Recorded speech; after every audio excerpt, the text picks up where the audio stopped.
Når vi snakker demokrati, så må vi jo ikke glemme, at vi faktisk også har noget, der hedder magt. Og det kan illustreres ved noget, vi kalder for en parlamentarisk styringskæde. Så kigger vi meget på det repræsentative demokrati, og så kigger vi meget på, hvordan det egentlig er bygget op. Og hvis man kigger på det, det er sådan en lille deskriptiv model, som vi tit bruger til at diskutere de her ting her, så har vi faktisk muligheden for at få fat i nogle af de helt grundlæggende magtspil, som folder sig ud i et moderne demokrati. Her har vi folket, medborgerne. Det er dem, der er de suveræne. Det er dem, det hele starter med.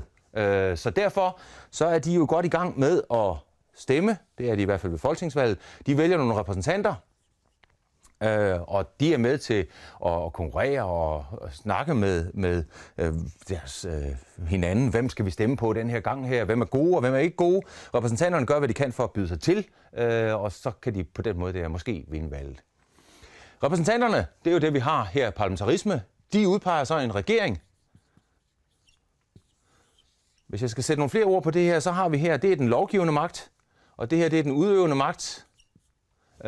Og så har vi en sidste magt, det er den dømmende magt, nemlig nogle uafhængige domstole, men de er ikke helt interessante i den her sammenhæng her. De er grundlæggende vigtige for magtdelingen, som vi bygger vores samfund op på. Men altså her, folket vælger repræsentanterne, det er den lovgivende magt. De træffer lovene, ingen over og ingen ved siden af her, når det drejer sig om lovgivning. Repræsentanterne udpeger en regering, og regeringen er så leder af administrationen og af den offentlige sektor.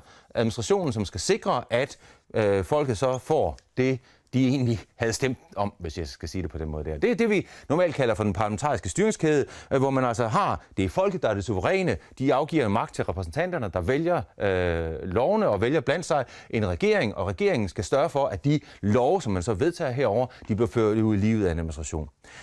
Nu er det så sådan, at man selvfølgelig diskuterer, det her det er jo for firkantet, det er for banalt. Er det ikke sådan, at der faktisk er dialog? Jo, det er der jo egentlig. Repræsentanterne, politikerne, de går tit i dialog med folket. Meget, meget tit. Så derfor bliver vi nok nødt til at tage en dobbeltpil her.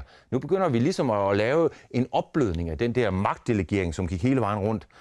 Nu går vi i dialog. Vi har en eller anden form for spil her. Her er der også et spil. Regeringen går i den grad i dialog med repræsentanterne. Det er de jo tvunget til af flere grunde, for eksempel for at kunne lave et flertal.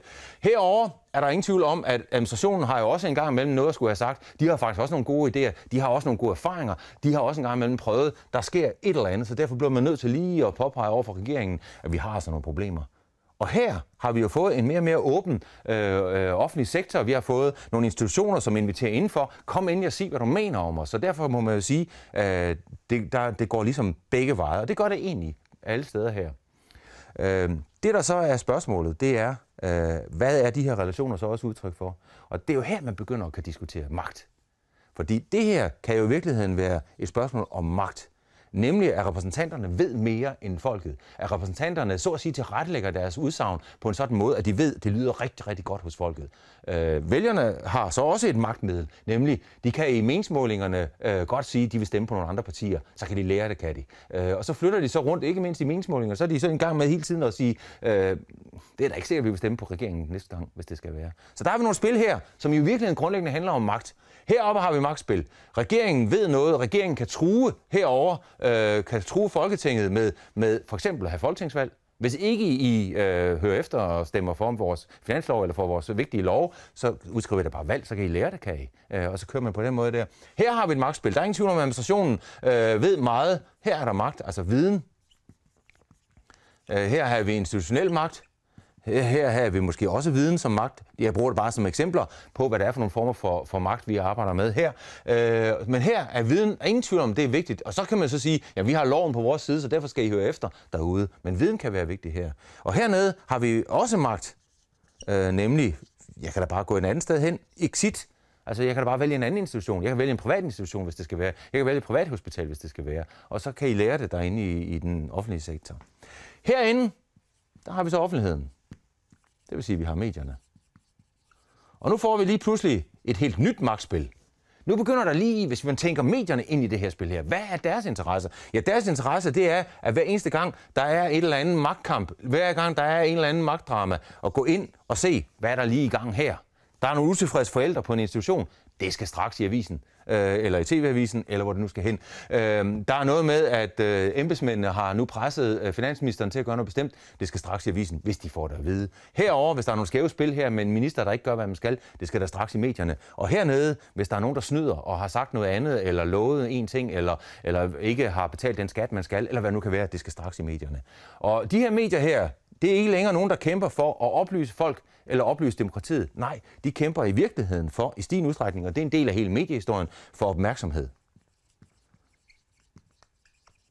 Den her kamp for opmærksomhed gør, at disse magtspil her, de bliver rigtig, rigtig spændende for medierne. Og pludselig så er det sådan, at mediernes måde at afspejle det politiske på er langt fra demokratiet og langt fra de demokratiidealer. Hvor vi måske engang havde det der demokratiideal med, det er det gode argument, der skal vinde, eller det er en elite, der sagligt forsøger at kæmpe sig igennem med de vigtigste beslutninger.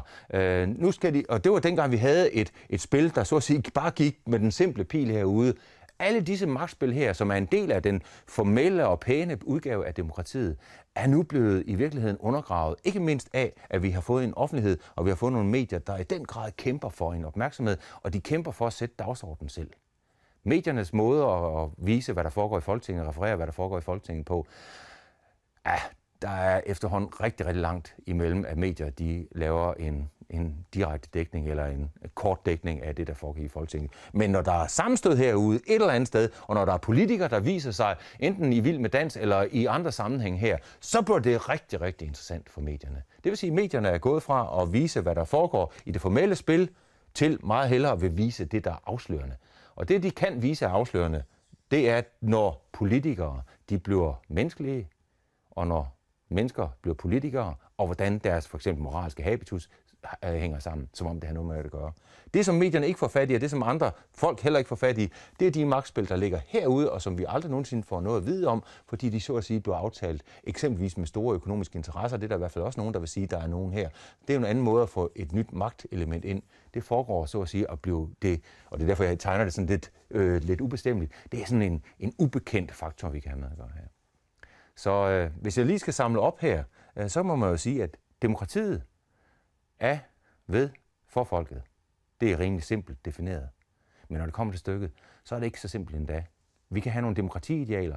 Vi kan tænke, det er en elite, der kæmper. Vi kan tænke, vi skal have deltagelse. Vi skal have deliberation, altså samtaler om det gode argument, eller vi skal have markedet.